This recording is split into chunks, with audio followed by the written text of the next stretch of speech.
Hi students, so today we're going to look at evaluating functions and understanding the graph of a function. Here are your 3 learning targets for today. I can read functions written in function notation, I can evaluate functions accurately, and I can determine if a relation or a graph represents a function. Some of these we've already went over, but we'll take a look at some more again. So the very first thing that we're going to look at is function notation. You should have seen this in Algebra 1, but it's going to come back and hit hard in Algebra 2.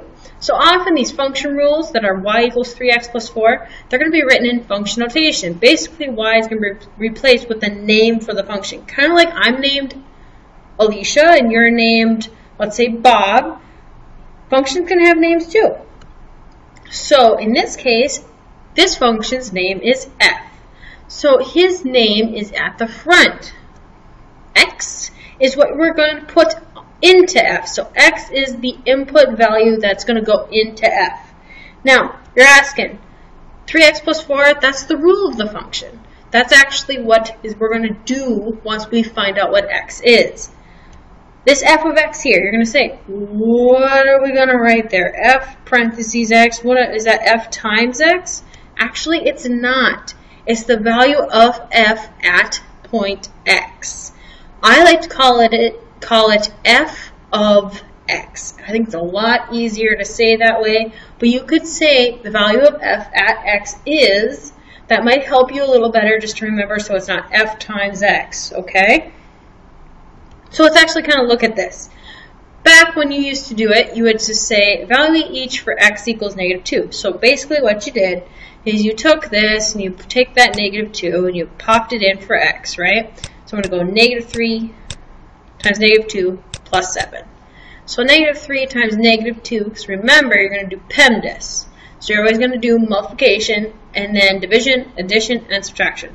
So -3 times -2, you're going to get 6 plus 7, which is 13, right? That's my answer. 13 is my answer.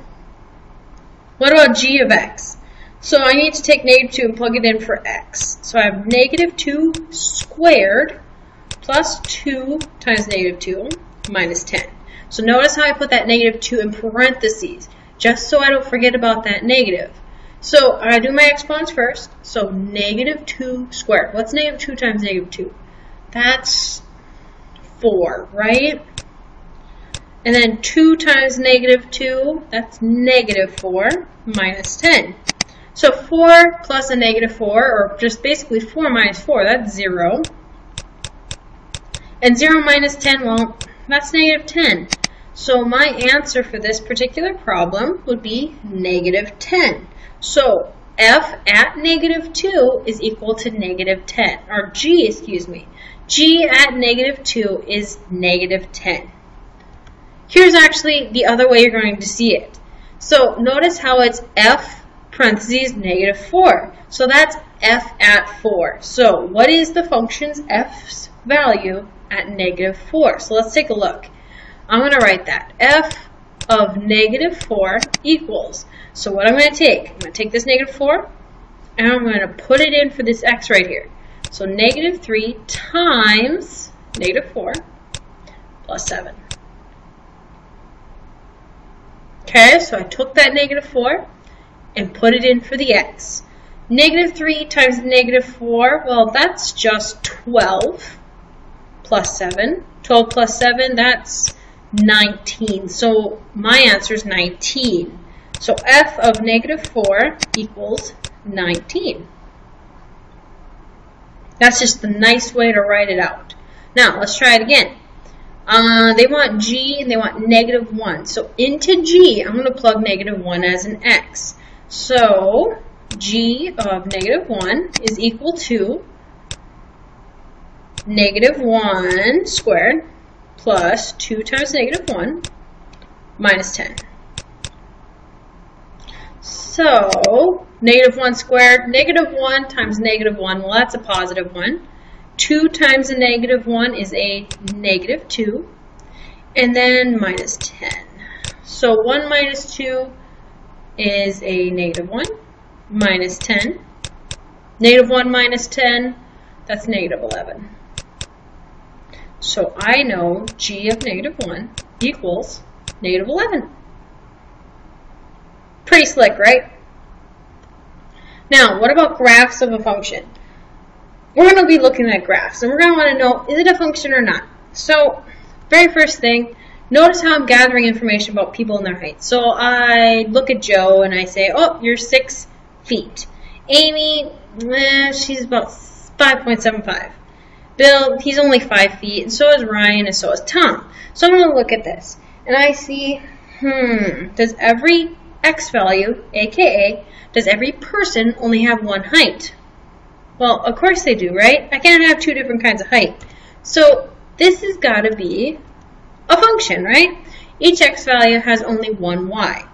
Now, if we look at the second graph on the right, notice how I flipped the people to the y values, and the height is now my x values. Now, are there more than one height?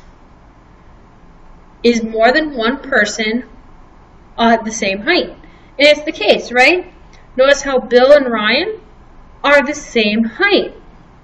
Notice how they're vertically stacked on top of each other, right? Right here. Well, that comes to how are we going to find out what a graph is? This is called the vertical line test.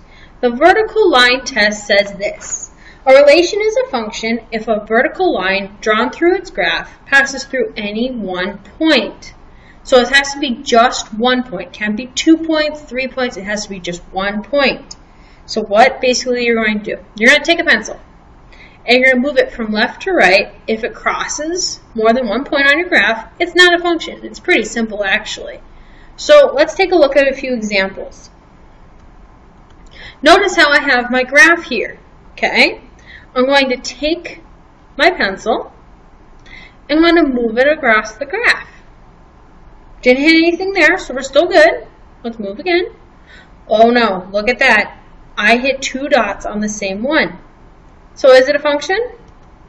Of course not. I hit 2 dots using my pencil at the same time. So let's take a look at another one. I have my linear equation right here.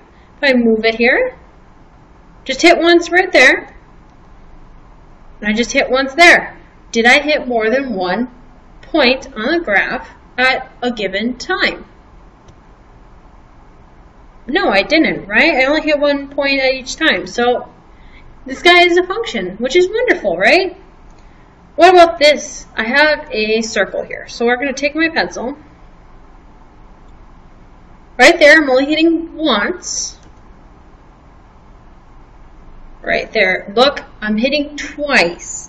So, is this a function? Did I hit the graph only once with my pencil? No, I hit it twice. So this cannot be a function because the vertical line test failed. And that's the end of my video. Thanks for watching. See you later.